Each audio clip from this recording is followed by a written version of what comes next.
we're back with another episode of the Lakers Fast Break podcast. It's Gerald Glassford coming right back at you here from Lakers Fast Break, Pop Culture Cosmos, where we cover the latest news and trends in pop culture each and every week, twice a week, wherever you get your podcasts, and on over 30 radio stations worldwide. Big shout out to our radio stations that do play the Pop Culture Cosmos and Inside Sports Fantasy Football, which you can catch wherever you get your podcasts as well. I'm going to have the guys from the Lakers Fast Break, Joe Soro and Sean Grice.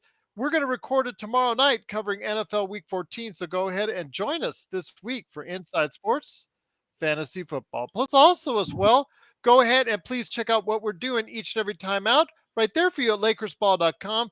Go ahead and check out Joe Soro, aka Oxide T47 today. You know they're happy because they're coming to Vegas. The Lakers win. And yes, Joe, don't even start. You're pretty dang loud yourself. On playback, my God, I could hear you all the way from the other side of my house when you were screaming. So go ahead and check out Joe Soro as Oxide 247 at LakersBall.com. Plus also as well, go ahead and support his company. The Lakers win. The best thing you can do in SoCal area is support Joe by going over to Simblades with a Y.com, and buying yourself and treating yourself this holiday season. Maybe lawn might need some, new Christmas designs, things of that nature. You take care of that. Let Joe take care of the new lawn today at Simblades with a Y.com. Also, as well, Lakerholics. Laker Tom is probably doing backflips, which is really hard for a 78-year-old guy to do, but he might be doing them. Him and Jamie Sweet, they're going back and forth, I'm sure, with glee at Lakerholics.com. Plus our good friends, of course, Empire Jeff TV. Also as well, Lakers in 5, Daniel Berry Sports Highlights, the John McCallion Channel, the Larry Lakers Dribbling Chit Chat, and the Lakers Corner, which we'll talk more about here in a second. Go ahead and support all these channels. And speaking of supporting channels, go ahead and click on the little Joe with the beady eyes right next to John. Hopefully it's not scaring John too much. But yes, click on the little beady-eyed Joe right next to John Costa today from the Lakers Corner. Go ahead and click on that, or like and follow us on Facebook to get the latest notifications on when we go live on the air with the latest Lakers Fast Break podcast. And if you really want a good time during the game, join us. We are uncut, raw. I even dropped an S-bomb during the game. And you know me, I don't like to curse. So I did that. And you can only hear that on playback.tv/Lakers Fast Break. Well, the Lakers, exactly, SC for life. We have no idea. That's what we were saying on playback. But the Lakers came in tonight, quarterfinal matchup, the winner going to Las Vegas to meet up against the New Orleans Pelicans. And the Lakers came out with almost their full squad minus Gabe Vincent, and it showed, bringing a defensive effort and intensity unlike anything we have seen all season long, causing 10 turnovers in the first quarter on the Phoenix Suns as the Lakers took a lead in the first quarter of 33-23, looking dominant, and which is absolutely it's probably the best quarter that we had all season. But the Lakers, after a so-so second quarter, gave up an early third quarter barrage from the Phoenix Suns. They looked like they had some adjustments that Frank Vogel made through a couple zone matchups against the Lakers that kind of befuddled them. Also, the Lakers just looked a little bit lethargic coming out in the third quarter. You could say you could say why. I'll leave it up to you. I know our chat will say the same.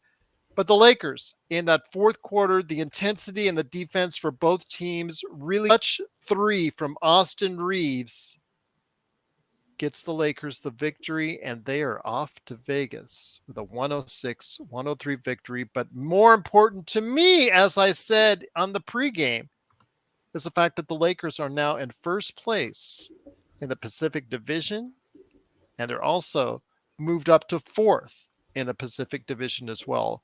And here today to go ahead and discuss the game and the fact the Lakers are going to Vegas. Great panelists indeed. I'm hoping Magic Man Sean Grice gets over here. And big shout out to Laker Nick. Always great to have him part of our playback.tv/Lakers Fast Break live coverage.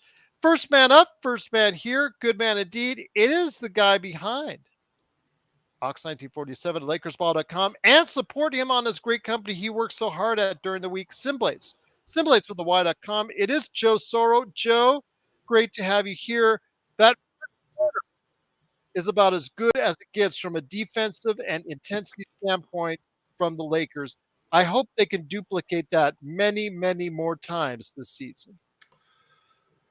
Well, tonight proved the new era of basketball. The last half decade is apparently the primary for all teams. And what I mean by that is the Lakers shot, what was it, 37% from the field. They shot 30% from three. Now, Phoenix was just under 50% from the field and 48% from three. Free throws are pretty much dead even. They both shot around 80%. But here's the difference. Lakers shot 102 shots tonight. I can't remember 100 shots in a game.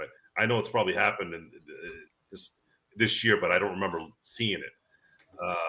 To Phoenix's 75. So the Lakers got 27 more shots tonight, and the combination of 20 turnovers. That was really, half of those were in the first quarter, so that Phoenix kind of righted that ship and played very, very well. They only had 10 turnovers from second quarter and on. But Sean had mentioned statistics to me earlier today on LeBron's defense, AD's defense, and how good their defensive rating is. And I'm sitting there going, statistics in this day and age have become really useless. We can't gauge anything. AD had a -1 plus minus tonight, and he played outstanding defense. The only issue is we would have put this game away if he had just made some layups. He missed, what was it, 12 shots in the second 3 quarter. layups.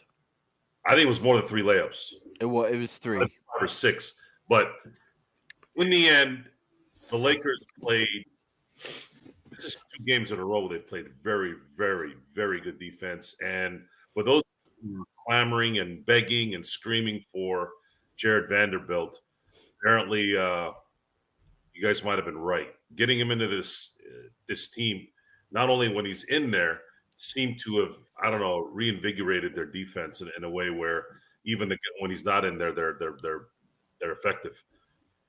Now, the only negative here, guys, is that LeBron played 40 minutes and they were hard minutes. We, as much as I enjoy LeBron doing what he does, let's not make that a habit. Let's hope that he can get down to that 32, 33 minute, average again. But this is a game that I would say I could say go ahead and give your full effort on this one. We want to win this one. Going 3-0 against Phoenix, getting the first place in the division was a nice way to kind of end the night. Once again, it is the Lakers fast break. The Lakers do win 106-104 with the just really 106-103. So, earlier in the day, excuse me. It is, of course, John Costa from the Lakers Corner. Give him a big Lakers fast break welcome. Welcome, John. Great to have you here. I want to go ahead and mention No Limits at the big super chat. I truly appreciate it. He said it wasn't pretty, but one hell of a game. Thank you, Austin Reaves. Playback, always fun as hell, and thanks for the stream on that. Yes, we do try to make it as fun as hell as we can, especially when Sean is making a joke that him and I are laughing at for quite some time, which is really funny. But great to have you here, John. Welcome. It is truly great to see that you've got this great channel going on. But what? I'm seeing the comments our private comments are really going wild right now. Did I throw you off? That's what I was trying to do. Good. Yeah, you did. Good. Well, I think you were just describing yourself. That's what I think you are in the private chat. But John, let me ask you this. A very dominant performance in the first quarter. I did not like the adjustments in the third quarter by Ham. That's where you see the difference in coaching, I think, with Frank Vogel throwing out the zone, throwing off the Lakers entirely, and actually getting the lead. I was very concerned that Ham wasn't going to be able to make the adjustments coming back in the fourth quarter, but they tightened up their defense in the fourth quarter, John. and it paid off in the long run. Absolutely, man. I mean, first of all, I just want to thank all of you guys for letting me be able to come on this platform. I love talking to fellow Lakers fans, so that's always a plus. But yeah, I mean, you said it best, and no limit in the right there in the chat said it best. It was not a pretty game, but we got it done, and Joe, you were talking about the fact that it was unfortunately heavy LeBron James minutes, and that's that is unfortunate. But you have to love to you love to see when LeBron just turns back the time, turns back the clock. And in that fourth quarter, he was just doing absolutely everything, man. I mean, whether it was playmaking and setting others up, or whether it was him just honestly absolutely dominating and taking over. You love to see it, but then again, like how Joe mentioned, on the flip side, it's hard to see another 40 minutes night by LeBron. But at the end of the day, man, we're heading to Vegas, and LeBron's trying to add that to his resume, man. He's trying to add the first time in-season tournament winner, man. So I think that this will be great for Lakers Nation, and I know Adam Silver would love to see the Lakers over there in Vegas. Just a great actually game. Just absolutely just a fantastic game. Just cannot thank you enough for stopping by. Great to have you here on a Lakers victory as well, but also here today, good man indeed. He is the madman for Toronto. He did get out of Toronto traffic, although it was very bad today as he described it, to go ahead and watch this victory by the Lakers and provide some great infotainment as he always does on playback. It is the Magic Man, Sean Grice. Sean, great to have you here. Your thoughts, my friend, on the game, and also if you could add on something for me as a favor, please explain why Torian Prince played so much in that second half. Well, first of all, Gerald, I just wanted to say that I'll clean it up, but I did mention that Grayson Allen is a monument to all the spun turds in the world, and especially in this state of Arizona, where I heard meth is very popular. He looks like he'd fit right in. Uh, Secondly, yeah, I'm wondering the same thing you are, Gerald. It was, I think, the best way to describe Torian Prince's performance in the second half was sketchy, very sketchy. Um, he looks like he doesn't want to make a mistake defensively, Gerald. So he'll just stay in no man's land and wait until there's a read and react, and he's pretty much behind the 8 ball anyway. It's frustrating, and we've talked about this. It looks like it's just going to be a slow burn until he's either coming off the bench or possibly out of the rotation altogether. I don't understand it either. That being said, although we didn't get the calls during the game drill, the refs foobarred that game at the end.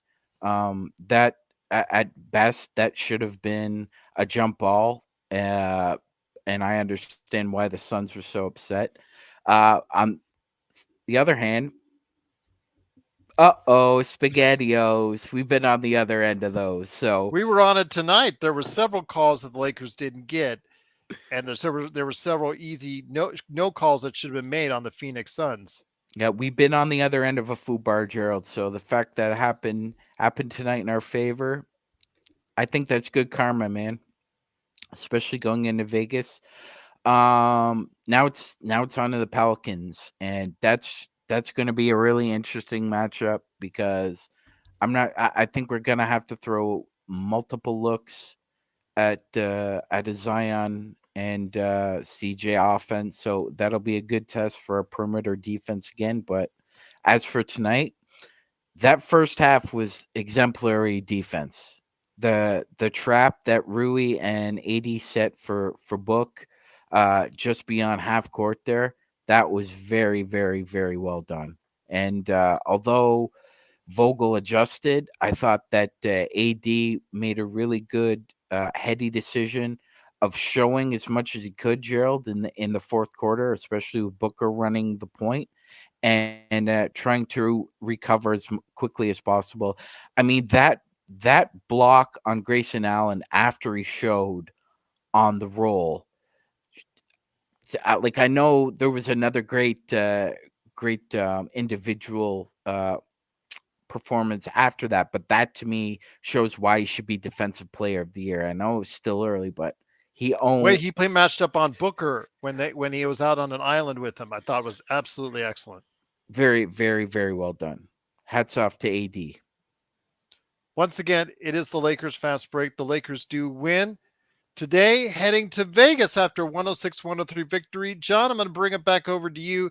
When you see the Lakers play like this, and I know that Doobie and Dante were really high as far as the Lakers when they're all together, talking about how well that they would do when they're all together. And like others out there, it's when we get this team together, well, this team is now almost all together.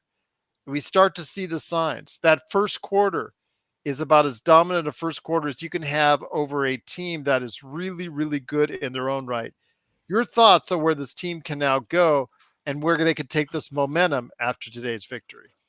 Man, one of my first thoughts is like we got to figure out how we can have that first quarter be our entire season. Like we gotta get rid of these inconsistencies. I mean, in that first half, in that first quarter, like we were forcing just absolutely we were forcing the Suns into 10 turnovers, which they said is most by a team this season in the first quarter. But and then I feel like coming into the second quarter, we only had think about like an 8-point lead when we should have had a lot bigger.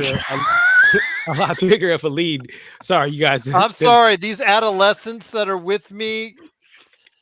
No, sorry, John. That's my fault. I love it. I love the plants. I love the middle fingers. I love it all. But basically, sorry, as long as you do, as long as you do.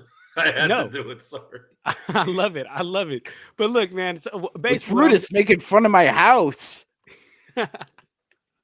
what I'm trying to get at here is with the Lakers is, in that first half we really played dominant. I love to see I mean, Gerald, we were talking about it earlier. D'Lo was in that playmaker role in its prime, and like he was getting all these players set up. He was honestly getting AD easy buckets that we talked about earlier.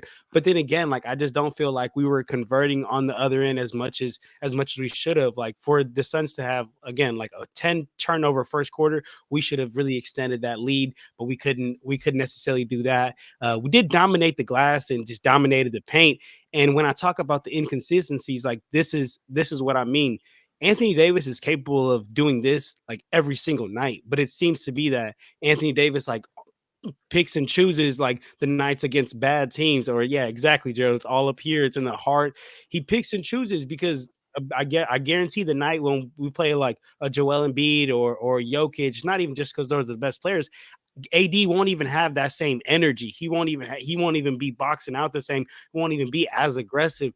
And like that to me, it's like exactly how you said it, Gerald. Like it's in the heart, and that's a problem that we really need to get going. And one thing I will say is that this Lakers team will go as far as Anthony Davis goes. If he continues this inconsistency, then that's how this season will go. But if AD can string together some games and put his mind out there, then I think this Lakers team can honestly.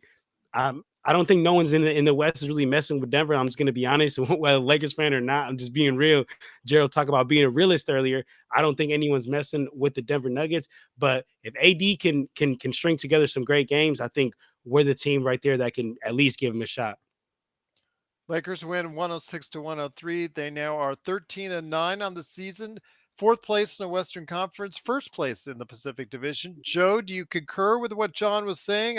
He's saying a lot of good things out there, realistic things about where the Lakers could stand in the Western Conference. Yeah, I heard Tim Legler say something today that made sense too. He said they were asking which team is better, Phoenix or LA, especially when it comes to Denver. He said it's a lot easier to pick someone with Anthony Davis on the team. I know Anthony Davis has an issue with being consistent, but they were talking more towards the end of the year. If, they're in the playoffs, he would feel more comfortable with Anthony Davis down on the block than Nurkic, which made sense. And the way I look at this setup so far is we're probably going to know around around the end of January if LeBron has been used too much. If he is, there's going to have to be something change. There's going to need to be some kind of a change for the remaining of the next couple, or I should say, the remaining 2 months plus. There's going to need to be some kind of adjustment, and it will probably be a little easier here in a month when the Lakers don't have as rigorous a schedule as they've had at the beginning of the year. I that's really my kind of main concern. I'm starting to figure out what they're doing right now. I know that they're still doing the missed layup stuff, and Darvin Ham keeps throwing Taurean Prince out there, but I don't know if that's necessarily detrimental to the point where the Lakers can't win. But I do know that playing LeBron 40 minutes is not going to help in the long run. And in talking about the Denver thing, I'm actually hoping that the Lakers play Denver early in the playoffs. That might help them too, if it goes the way it's going right now. And that's kind of how I'm basing it off of. Sorry, Minnesota. Sorry, New Orleans. I know you guys are playing out of your minds right now, but you guys haven't won dick your whole career, your whole life. So until you start winning something, I'll start taking you seriously. And I'm not talking about winning during December. That doesn't count. Utah was in first place the first, month and a half last year, Sean? Yeah, so sorry. Again, this is our frustrations and our concerns are because we know that this team can play better. And right now they're kind of slowly going up that escalator and going up and up and up. The only thing that can take them down is, again, exhaustion. So if there's one thing I would fix after tonight's game, I'm not going to get into the Taurean Prince thing. I just want Anthony Davis to hit -5 footers on a more consistent basis. That's the only thing I got out of this with frustration, really, because this game would have been put away if he makes those shots much, much earlier. He's 6'11", and he's just missing those bunnies just so many times, Joe. I had said during the offseason, coaching staff, Phil Handy, should have had some kind of a drill where he has one of those football pads. And if you got to put pads around it just so that they don't have to worry, like you can hit them as hard as you can, they can fall, whatever, because we know AD likes to fall. But these guys got to do some kind of training where they can deal with contact under the rim. Train for that. That is something that would work. Other than that, I cannot fault this team for playing the way they played. Their defense was phenomenal for 4 quarters. And by the way, Gerald, the referees didn't have to grant LeBron a timeout there. They could have consulted each other and said the ball was loose and it's going to be a jump ball, but they didn't. And so when the last 2-minute report comes out, it's going to say that it was an illegal timeout and the Lakers shouldn't have possessed the ball. For what it's worth, Booker literally reared Austin Reaves to go down. So that was a no call on that. And to me, it evened out, especially after that. Well, I mean, when the ball's loose like that, you can't grant possession of one team first. Oh no, he had the ball first, and all three of them. When the ball was rolling out of bounds. I'm not talking about that. I'm talking about before I think Joe's talking about when Austin first got the first bump. There was an initial bump. Booker bumped him, and then that's when he fell to the ground and then lost the ball. Yeah. Which I agree. And a lot of times, like we see in the NBA, like refs will make up a call for another call. I mean, like, man, maybe that was something that they seen. Like, all right, that Devin Booker bump probably should have been called, but we won't call it. And then that. They're not going to kick him out of the game at that point. You talking about Devin Booker? Or? Yeah, because he had 5 fouls at that point. He did have 5 fouls. That is a good point. Magic Man, I know you were bringing up some very interesting statistics over the past 24 hours, and I really wanted to compliment you on that.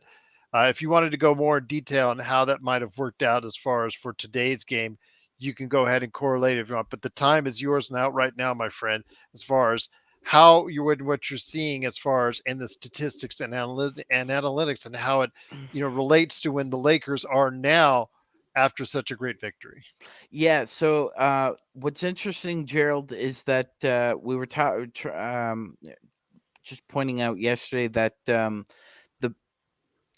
as much as run differential in baseball is a predictor for future success, the point differential in basketball is much as a predictor for future success in the NBA. I'll post a couple links from Reddit and another link from a man from Stanford who basically the whole point is that when you look at LeBron AD specifically, they're top 10 in free throw attempts, they're top 10 in field goal percentage.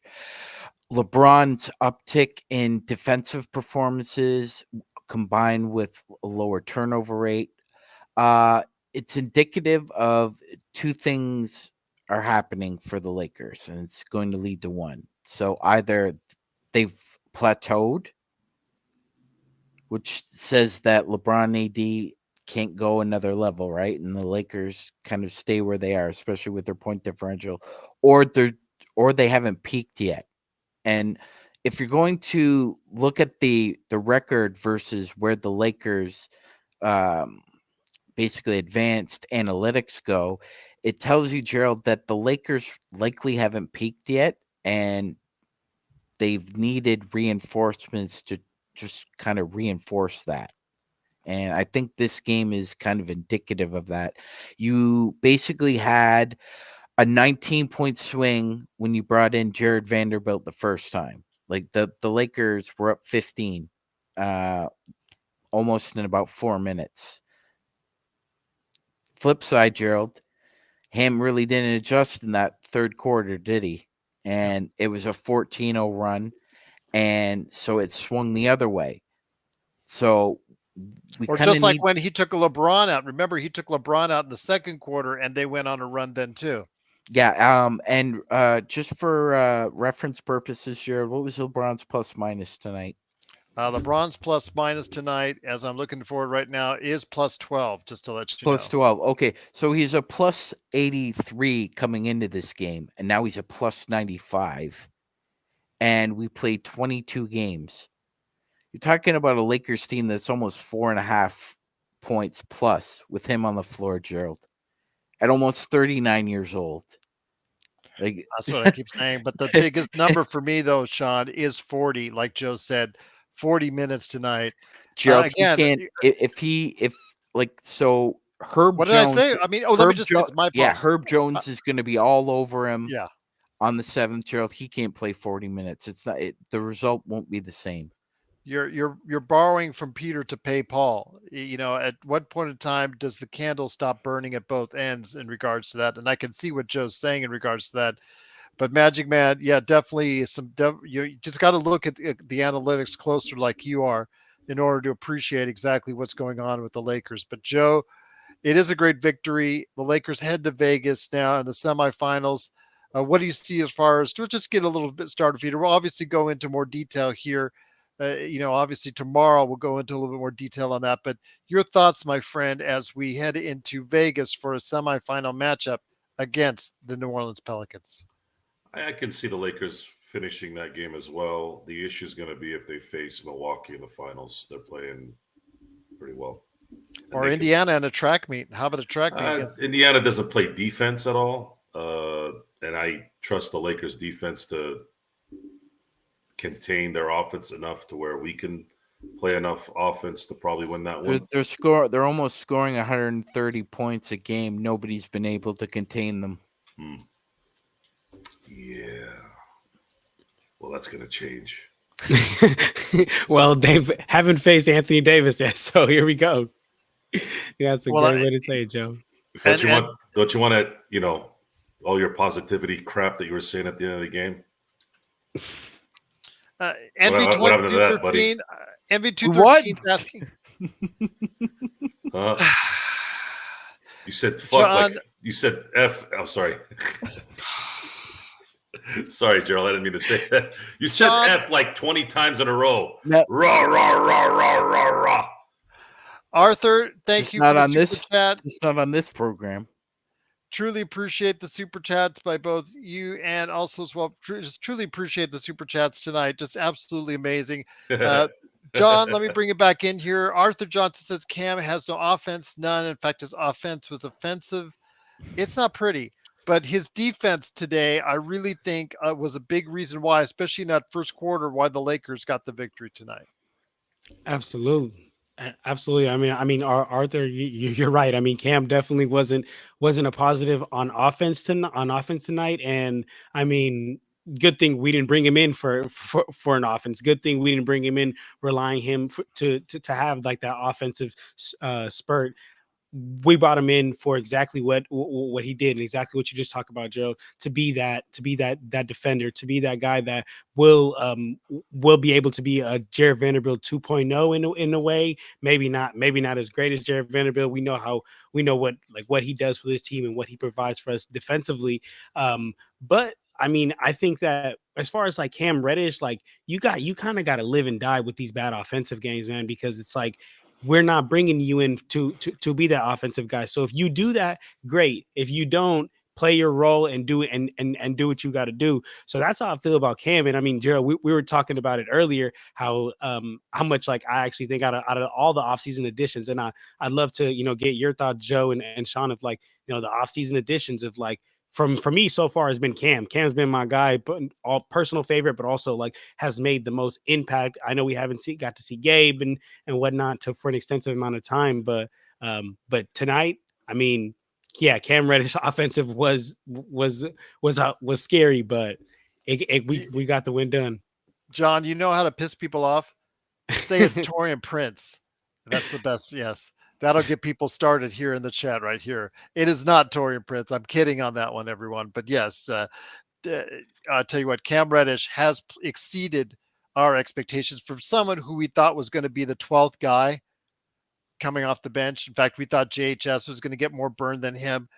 We really are thankful that he has come and provided so much versatility on the defensive end, and he showed it tonight, playing up on both Booker and also at times KD as well. But Magic Man, that's John's, what he's saying is right. Cam Reddish, but it's also the versatility. When you get Cam, you get Vando in there, you bring in Rui for some spots.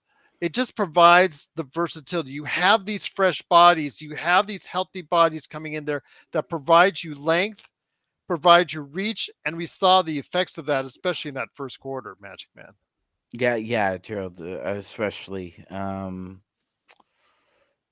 It was a full versatile on display. I'm gonna disagree a little bit. I think New Orleans has a little bit more of a finesse to their squad than say Phoenix does, where they're more like straight up role players who have a defined role. New Orleans has a different mix, Gerald. I think the Lakers' versatility will be on display again. Just I feel kind of in a different way. Phoenix loves to employ the Booker with the high screening role. So we've got the length to combat that, Gerald. But as you said, Vogel made adjustments. He dared AD to show at times, and on recovery, Prince and at times D'Lo was lost. So it really depends on the scheme, man. Like we know that Ham was limited. We talked about this on playback before. He was kind of limited with what kind of defensive schemes he could run without Vando and Rui, and saw it tonight. He mixed up different styles, and I think that's going to play to their strengths. Like I agree with John. I would say Cam's the best pickup, and at this point in time, it's you could flip a coin on who's a better point of attack defender, whether it's Cam or Vando. I would say Cam's a little bit more aggressive. Vando's a little bit more wait and see, but they both play it to the hilt. Saw it with KD, especially Jill. I know a lot of people loved Vando and Booker last year. I did as well, but I really liked what I saw with Vando on KD this year.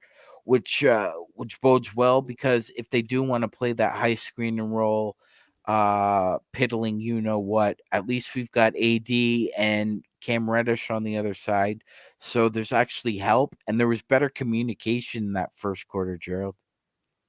So when you see that happening, Joe, and you see the way that they play in the first quarter, do you think this is going to be something that can be sustainable? Let's say over the next couple weeks, say up into the Boston game. Can the Lakers turn up even more and get just basically a lot more comfortable as far as maybe just like not only just first place in the Pacific Division, but also as well get a little bit higher up in the Western Conference? Probably not. It's very hard to play defense consistently game in and game out in today's NBA. Teams are too good. Teams play too fast. We just saw the Lakers shoot 102 times. I don't know. Unless I just haven't been paying attention to stats. When was the last time the Lakers shot over 100 times in a game? And this wasn't even an overtime game. This was a regulation game. A relatively low scoring game to boot. So it's not realistic to think that they can do this, especially when you have AD who tends to check out certain games, certain quarters, certain halves. The other thing is you have LeBron who's in his 21st season. If you had told me it was AD in 2016 and LeBron in 2012, I could see it happening. But the defensive stalwarts like Cam Reddish and Jared Vanderbilt don't shoot well enough to be able to sustain it either. Because at some point, a good team's going to scheme around Cam and Jared, just like how they did tonight to some degree. Jared was nowhere to be found in the second half because he can't shoot. And then, of course, Reddish was the only guy that was a little bit better than Jared in terms of shooting, even though he didn't shoot well. But you still kind of have that defense and that guard play that you need there as well. The Lakers are going to have to figure out a way to really preserve themselves, especially LeBron and AD, and still get a fourth seed or higher. I don't know how they're going to do it. I don't know what kind of luck they need, but that's really essentially what I'm looking at with this team. If they get a fourth seed, right, like where they are right now, and LeBron and AD aren't taxed, especially LeBron, there is a very good chance they can make a run, because this team is good enough to play defense. And in the playoffs, when the half-court offense turns into, a little bit tougher situation, then you have a shot. Despite the isolation issues the Lakers have, they are getting a little bit past that now that Austin Reaves is kind of coming back to form. There could be a solution there during the playoffs, especially if he's making the shots he's making right now. We're in an I don't know stage. I'd say our pessimistic outlook a few weeks ago is starting to swing back to optimism, and I guess the crowd was right. Rob was right that getting Jared Vanderbilt back and some of these guys and Reddish from his minor injury has helped the defense tremendously. And if this is going to be that team that's going to stop you instead of outscore you, okay, I'll take it any way we can get it. We actually out-rebounded the Suns 45-44. And that was the 21 biggest, offensive rebounds to 8. That was the biggest, that today's game, you physically saw, you saw them going after rebounds for the first time this year. I hadn't seen them that aggressive on those rebounds. I don't know if they realized, hey, if you give these guys a second chance, they're going to kill you, which is, by the way, they did. Every time the ball bounced their way, it's like 3. It was like threes would come right after it. So any good team that gets a second shot usually is going to make that shot. And it's just it was a really weird, it's a statistic anomaly tonight. The Lakers should have lost tonight based off the statistics. Even with 20 turnovers by the opponent. I've seen plenty of games where teams turn the ball over 20 times, but they weren't outshot by 27 shots. Golden pretty State nuts. usually is a specialty at it. That of committing so many turnovers yet still winning. That was the game. back when they were in the championship. So Yeah. yeah. I don't. You just don't see games like that, especially if player, like a Laker team that can't shoot. Yeah, it was a really weird game. AD had a -1 plus minus, which the more and more I look at the plus minus, the more I realize that might not mean anything anymore. Joe, Well, once again, let me just say this.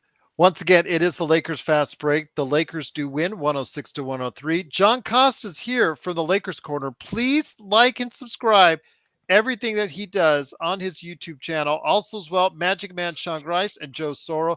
Thanks so much for watching and listening. It's Gerald Glassford as well. John, you had a question for us, my friend. The floor is now yours. yes, and Gerald, I got your opinion on this earlier, and I definitely want, now that we got the whole panel and whole group here with us, I want to see how everybody else is feeling. Joe, you talked about how LeBron James and playing 40 minutes is not sustainable, and absolutely agree. The man's about to be 39 at the end of December here, but then that bars the question of like, the biggest question on the Lakers is, do you go for that third star? Do you go for that, that big name player, which, yes, it would bring a extra splash, but it also give the Lakers, that leeway of allowing LeBron to not have to play so many the minutes in these games. So to you guys, like, what's your take on that? Do we go for that third star? How do you guys feel about that? You want to answer it first, Sean? No, you go ahead, Joe. Okay. You should trust to you. How's this going to play out? The only attainable third star right now is the guy up in Chicago. I'm talking about Levine. The problem with that is his contract. The Lakers would have to probably throw in an Austin Reaves to make that work with Rui, and then of course they would have to say yes. Now, the other thing I was thinking about with this third guy, I don't know necessarily if we need a third star, than more so a third option. We don't have a third scoring option on this team. So my small percentage of hope, sorry, Gerald, is somehow figuring out how to get a third team involved in this, because I think Chicago would want more capital. Getting a third team and going after Caruso and DeRozan. And then also taking on Lonzo's contract, because that would be the incentive for them. You might not need a third team. I think there might be if the Lakers don't want to pay as much money, blah, blah, blah. But there's that particular trade is the only one I can see where you kind of go all out and you got to eat a little dirt from it. But man, do you give your team a shot at winning the title this year. Imagine DeRozan. I know DeRozan can't hit from deep, but you don't need it when he's 50% from two. That would help a lot. And then, of course, you bring in another guy that can play defense on top of that, because I don't know any other third guy that would be able to get here on a normal trade. I just don't. I don't see anybody out there that would warrant anything that we need. And that's kind of how we're looking at it. DeRozan, Caruso, Lonzo Ball.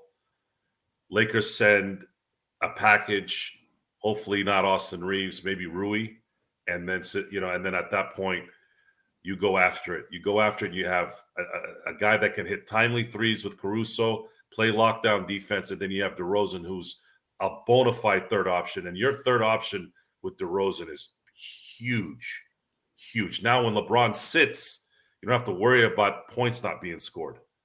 That's the one I'm looking at right now. That's the one I'm feeling. You do that trade somehow, and you don't lose any of the integral parts like Austin Reaves. Yeah, you're looking like you're giving yourself a shot and depth. Sean, feel the same way? Similar, my friend. Yes, sir. I would try and upgrade what you've got without. I'm with Joe. I don't think you need that necessarily that third star, but a third option. Couple guys are out there.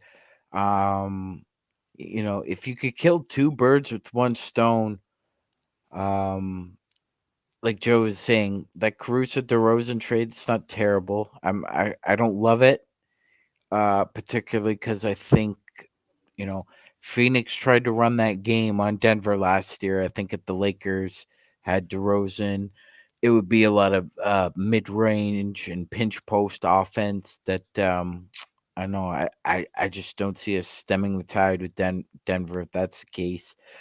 But I'm looking at definitely upgrading the backcourt, John. If and I mean there's a couple guys like I would really try and pick the bones of the Wizards, the Bulls, the Hornets. I would keep making calls on guys, and they got to get healthy, but and Detroit as well. Guys like Monte Morris, DeLon Wright, both of those guys are defensive minded. Morris is more of the playmaker, Wright's more of the shooter. I think either one of those would help the Lakers, especially as Joe was saying in the half court. The guy I'd really love on the Lakers is PJ Washington. If you called up Charlotte and they said, "Yeah, we'll give you PJ for Austin Reaves and Torian Prince in a first," I'd do that right away.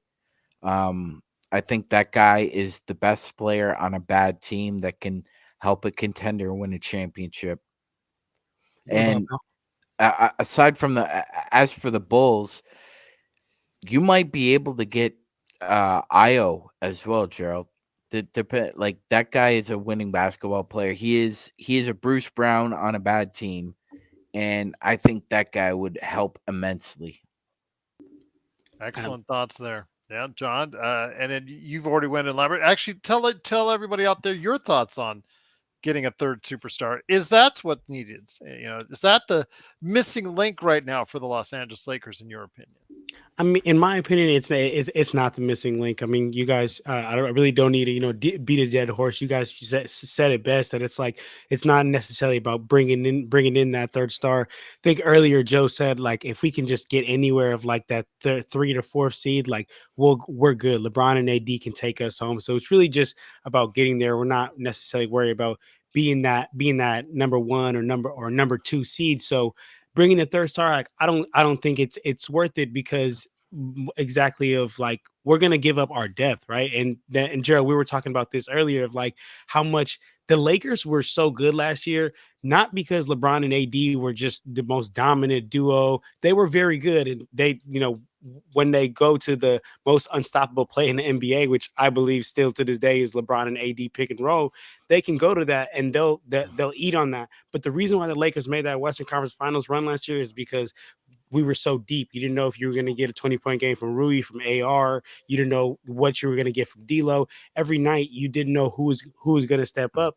And I think this year, in theory, this team it got deeper, like on paper, and maybe it's only 22 games in. They haven't yet like put it all down, but in theory this team only got deeper. And if we were to do a trade for a third star or like another like big time player, even maybe not even like a superstar, I feel like we would have to sacrifice that depth. And on the team having LeBron James, who's 38, about to be 39, you don't want to sacrifice depth because just in case he needs a week, he needs a couple of days.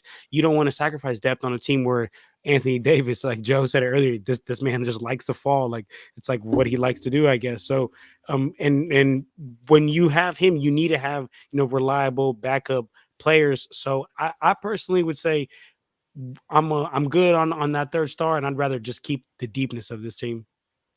Once again, it is the Lakers fast break. The Lakers do win 106 to 103. They're now 13-9 on the season. First place in the Pacific Division, 4th place in the Western Conference, and they get a trip to Vegas to face the New Orleans Pelicans Thursday night, right here on Playback. Playback.tv/Lakers fast break. Join us for all the fun, merriment like we had tonight. You missed a hell of a party right there on Playback. Magic Man, I'm going to hand it back over to you. When you see this Lakers team do what they're doing tonight, playing against one of the best teams in the NBA, a team that was up there here in Vegas as far as the odds are concerned. What kind of confidence does that give you the rest of the season? Um, well, Gerald, I guess there's something about just this in-season tournament that sparked the extra competitive juices. Don't really expect that kind of sustained, synergistic defensive effort, but that's what you get with Jared Vanderbilt coming back. It wasn't just a spark on the boards; it was a spark with the mentality, and quite frankly, Pockets can look at all the spreadsheets he wants. Torian Prince is not going to eventually start shooting 60% from three, Gerald, and he's not going to turn into Alvin Robertson overnight. That's never going to happen. So it's best for everybody if he just goes with it and learns to love the wing lineup instead of the 3-guard lineup. Let's go. I mean, Cam Reddish, Vando, LeBron. Let's just go with the wing lineup here. It worked really effectively. And by the way, Jackson Hayes should get more minutes at this point, Gerald. He was really effective in the minutes he played, and I think he's a better fit with the wings as opposed to Christian Wood. I don't think Wood's spacing has been great at all since one game, Gerald, where he shot the ball well from beyond the arc. Outside of that, we've gotten the really bad of Christian Wood, especially defensively, and it just feels like Hayes is a better fit, especially with his length, playing opposite of either Reddish and Rui or Vando on the weak side. So overall, I think, look, right now they have the 6th best defensive rating. Can they get up to where Boston and Minnesota are? I'm not sure. I think they can be as steady as she goes in the top 10. It's just that offense, Gerald. It's the offense. A middling offense has never been able to reach the NBA Finals. We had a middling offense last year. The best we could do was the Western Conference Finals. The offense needs to be better. So, Joe, let me ask you this. Magic Man made it some excellent points, and so did John. What can the Lakers do just to go ahead and right now build a more a fluid offense? Just offensively, they've got a lot of challenges there. So, what can they do to go ahead and construct a better offense going forward now that they have virtually everyone back? They can't, unfortunately. D'Lo is not a consistent enough scorer on this team, and Austin Reaves can be neutralized if the team that they're facing burns them out on defense. The Lakers need a third scorer. They need a third scorer if they want to. They could get through it, but it's just going to be very, very tough. A few things would have to go their way. They need a third. They need a third scorer before the deadline is over. I've come to that conclusion when it comes to offense. Now, if AD can make his layups and they can play defense like this and then pick their spots, again, that's the small part where they could get through it. But even the 2020 team, when they were playing defense game in and game out, they still had guys like KCP. Even when he went through a drought, he always kind of came back and hit timely shots. And obviously Caruso did the same thing.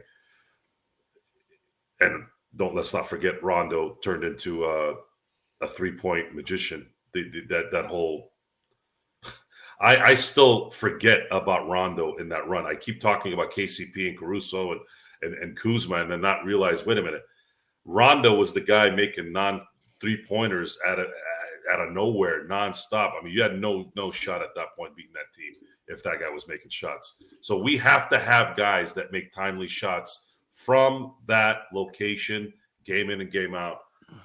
Just have them take turns. But they're going to have to go find that guy, I think. I don't think they have that guy on the roster. And Joe, you said we got to go get that guy. Gerald told me earlier his opinion on this. Is there any play, like, is there any untouchables on this team? Is there anybody that's off limits for us to be able to go get that guy? No, if they trade Austin Reaves, it would probably go for a legitimate third star.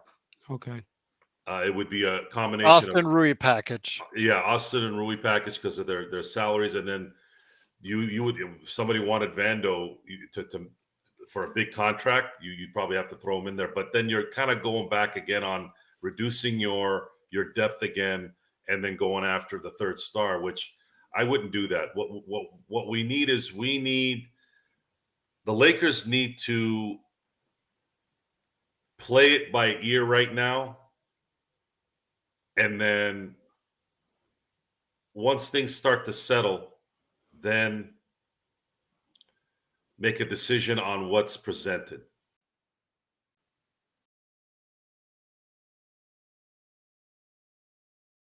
Go ahead, guys. Sorry about that. That was me. Go ahead. Chicago is the only team that makes sense in terms of getting any kind of option because of their situation.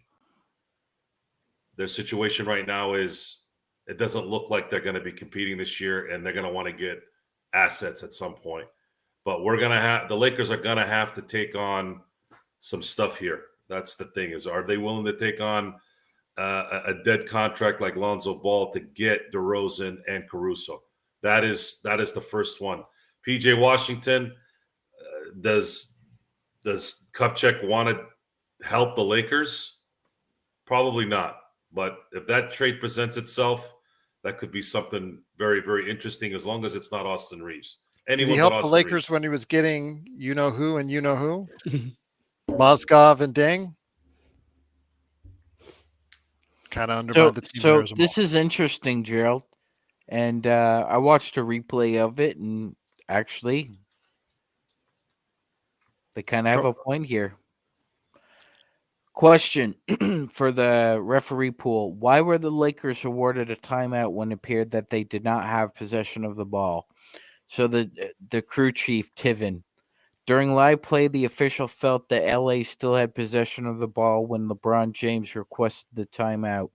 Through post-game video review in slow motion, it was determined we did see Austin Reaves had his left hand on the ball while it was pinned against his left leg, which does constitute control. So there you have it. There you have it. Argument put to bed. Just kidding. Again, Phoenix got several calls tonight. So there's no way they should be angry because they've had several calls and there were several non-calls on the Lakers. And that's usually the course of the game, that there's quite a bit of calls that are missed. And that definitely is the case. But John, let me bring you back in here as far as this is concerned as we close out the show tonight. I want to hear some final thoughts from you. And then also, where can they check out your great work on the Lakers Corner and then everything you're doing? But let's hear your thoughts on what the Lakers can do going forward, and can they finish it off in the NBA Cup? Going forward, I really think the Lakers just need to focus on continuity, right? Just playing. I feel like a theme throughout the show, at least like throughout the last couple of minutes, has been is like, do you go for that third star, or do you keep going with what you with what you got? 22 games in, and hey, I'm a Lakers fan, so maybe I'm like how you guys say around here. Maybe I have my purple and gold glasses on, so maybe that's why I'm saying this, but I think that with the continuity, with time, this team can put it together. Like I said, you don't need to be top of the West, but you just need to get there to where then LeBron and AD can take you home. But the biggest thing is keeping AD healthy, which is a huge what if, and being able to knock down these corner shots, knock down these threes. I mean, a big part of the Lakers offense is LeBron James driving to the hoop, and then or D'Lo getting to the hoop and having shooters around them. So the Lakers need to consistently be able to knock down that 3-point shot. And I feel like with time you'll grow the continuity. Like I said, in on paper, this team is supposed to be deeper than what we had last year. So you keep rolling with what you got, and you hope that you can get to, same situation that you got to last year, but now you have an even deeper team that hopefully will, take you over the hump, or at least just not get swept, right? And then as far as like my work, I do have two channels. I do have a Lakers Corner channel, which is strictly YouTube. You guys can check that out on YouTube. I talk all about the Lakers, really, after post games, pre games, all that. Just how you guys do it over here. I love the work you guys got going on. And then another channel I got is right above me right here is Clutch Talk, and that's just my NBA talk show. That's all things NBA. That's for some people. Some people aren't Lakers lovers like us. They don't want to hear all about the Lakers all the time. So for that, I have an alleyway for that too. So and for that, that's on YouTube, Apple Podcasts, Spotify, and all that. But I appreciate you guys having me on today. You're welcome back anytime. The red carpet is open for you, my friend. Truly appreciate it. And thank you for allowing me the honor to join your show. So hopefully people can check out my thoughts as well. Came in there realistic. So hopefully I'm just glad. That in many ways that I was proven wrong tonight with a very, very stalwart effort against the Phoenix Suns. And I'm glad to see that the Lakers are heading to Vegas after a great victory tonight, 106-103. But Magic Man, any last thoughts, my friend, before we head on out? Go Lakers. Let's go. I want it now. Gerald, no, Gerald, I want it now. Look, Boston choked. Boston choked. This is the new century. This is our century. They had their time. Fair enough. Do you know how long a century is, Gerald? Last time I checked, it's 100 years. That's right. So they had almost 50 being the man. Now it's our turn. So we're gonna go for it and try and win this inaugural in-season tournament. Got to find a better name. They have to find a better name, Sean. That's all I'll say. And the colors tonight, man, I still think it was a highlighter just all over the place. You guys said it was mustard, but I mean, yeah, I digress. But Joe, here we go. Any last thoughts before we head on out? I do, actually. You thought I was going to say no, huh? Yeah. And I would have said no, but I wanted to be a dick and say the opposite. Which you are. So tonight was a very encouraging night. Even if they had lost this game, I saw some things that I hadn't seen all year. Number one being their aggressiveness on the boards. And there's enough young guys on this team where they can play like that and be okay at the end of the year. And I'm hoping that they can level up a little bit more so that LeBron doesn't have to constantly put the pressure on himself to score and create the offense. In these kind of games against the Phoenixes, against the Milwaukees, against the Denvers, I can roll with LeBron taking a lot of energy to those games.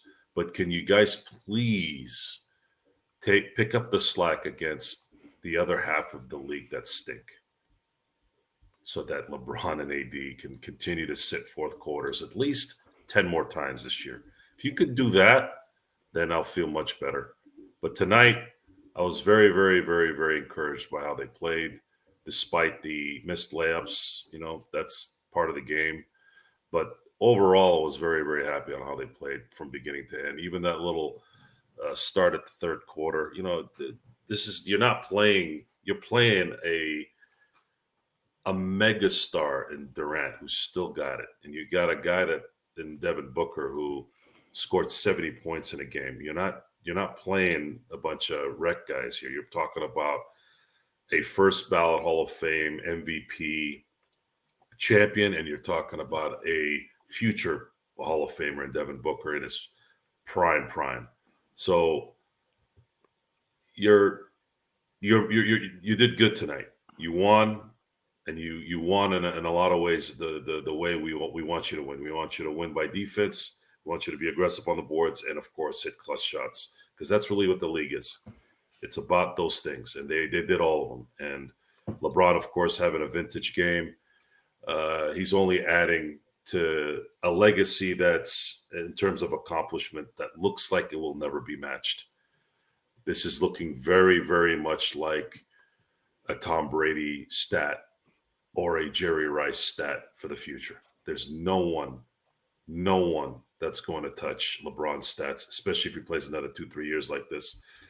And enjoy it. As basketball fans, and we're just fortunate to have LeBron as a Laker, so we get to enjoy it even more. This is unprecedented. Beyond, this is not hyperbole. This is unprecedented. No one in their 21st season has ever done anything like this, and I don't know if we'll see it again, at least for a while. Maybe in about 30 years, when players are bionic and can replace their limbs if they tear a knee or something. But this is becoming historic, and you're going to be able to tell your sports friends and your sports grandkids and whatever, and your kids, about how you saw these games, and it's going to be good stories. Once again, it is the Lakers winning 106-103. They're now 13-9, first place in the Pacific Division, fourth place in the Western Conference, and also heading to Vegas. Vegas, baby. Viva Las Vegas, because it is the Lakers heading to Las Vegas for the semifinal matchup on Thursday against New Orleans. Go ahead and check it out with us at playback.tv/Lakers Fast Break. And don't forget, tomorrow we'll prep that game on our regular Lakers snack pack. And then on Thursday, pregame. Then we've got, after that, right during the game, we've got an awesome playback.tv watch party for you. And then, of course, the best post game in town can only be had right here, the Lakers Fast Break podcast. And again, everybody in the chat room, the world's best chat room that's out there right here at the Lakers Fast Break, I truly cannot thank you enough. We had a really big crowd tonight. Truly cannot thank you enough for stopping by. Please, if you haven't already, please like and subscribe. It'll go a long way to helping us here at the Lakers Fast Break podcast. So for John, please go ahead and check out, again, Clutch Talk and the Lakers Corner, both of his great channels. Magic Man Sean Grice, Joe Soro, it's me, Gerald Glassford. Thanks so much for watching and listening. We'll be back tomorrow with more great content for you right here at the Lakers Fast Break podcast.